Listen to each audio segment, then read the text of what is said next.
दोस्तों, आज हम बात करेंगे रूस का लूना 25 और चंद्रयान 3 के बारे में, क्योंकि आजकल ये दोनों मिशन काफ़ी चर्चे में हैं। क्योंकि रूस का स्पेस एजेंसी रोसकॉस्मोस ने यह ऐलान किया है कि हम अपने लूना 25 को चांद की दक्षिणी ध्रुव पर भेजेंगे। यह कहकर रूस ने पूरी दुनिया को हैरान कर दिया है, क्योंकि रूस ने जिस समय इस बात का ऐलान किया है उस समय भारत अपना चंद्रयान 3 चांद की तरफ भेज रहा है और यही बात पूरी दुनिया को हैरान कर रहा है। और पूरी दुनिया में यह चर्चा हो रहा है कि आखिर रूस क्यों 50 सालों बाद चांद पर जाने के लिए इतना बेताब है। आखिर क्यों रूस 50 सालों बाद चांद पर अपना मिशन चलाना चाहता है, और आखिर क्यों रूस ने जिस समय चंद्रयान 3 को भारत भेज रहा है उसी समय अपनी लूना 25 को चांद पर भेजना चाहता है। तो इसका जवाब है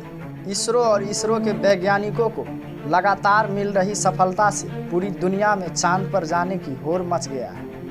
क्योंकि वैसे तो पूरी दुनिया में कई देशों ने चांद पर जाने का सपना पाला था, लेकिन इन सभी देशों में से सिर्फ 4 देशों ने चांद पर जाने का सपना साकार किया, जिसमें से रूस पहले नंबर, दूसरे नंबर पर अमेरिका, तीसरे नंबर पर चाइना और चौथे नंबर पर भारत का नाम आता है।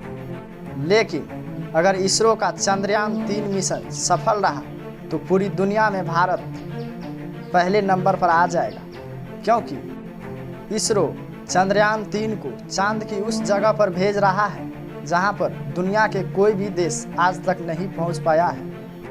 और शायद इन्हीं सब बातों को समझकर रूस का स्पेस एजेंसी रोसकॉस्मोस ने यह बेहतर समझा कि अपने लूना 25 को इसी समय चांद पर भेजने में बेहतर होगा। क्योंकि अगर अपना चंद्रयान 3 अपने मिशन में सफल रहा और सफलतापूर्वक चांद की दक्षिणी ध्रुव पर लैंड कर गया तो पूरी दुनिया में भारत एक इकलौता देश होगा जो चांद की दक्षिणी ध्रुव पर कदम रखने वाला पहला देश बन जाता। और इसी बात को समझकर रूस का स्पेस एजेंसी रोसकॉस्मोस ने यह ऐलान किया कि हम 11 अगस्त को लूना 25 को चांद की तरफ भेजेंगे। और यह भी बताया कि हमारा लूना 25 11 अगस्त को लॉन्च होने के बाद सिर्फ 4 से 5 दिनों में ही चांद की ऑर्बिट में पहुंच जाएगा, और चांद की ऑर्बिट में पहुंचने के बाद 6 से 7 दिन चांद की ऑर्बिट में ही रहेगा और उसके बाद चांद की दक्षिणी ध्रुव पर लैंड करेगा। अगर रूस के दिए गए तारीखों के मुताबिक अगर दिन को जोड़ा जाए तो रूस का लूना 25 22 अगस्त को ही चांद पर लैंड कर जाएगा, जबकि अपना चंद्रयान 3 23 अगस्त को चांद पर लैंडिंग करेगा। अगर ऐसे में चंद्रयान 3 से पहले लूना 25 चांद पर पहुंच गया तो फिर भारत का जो सपना था कि चांद की दक्षिणी ध्रुव पर सबसे पहले पहुंचा जाए, तो यह सपना भारत का अधूरा रह जाएगा। तो इंतज़ार कीजिए अब 23 अगस्त का, जब लूना 25 और चंद्रयान 3 में से कौन सबसे पहले चांद की दक्षिणी ध्रुव पर लैंड करता है।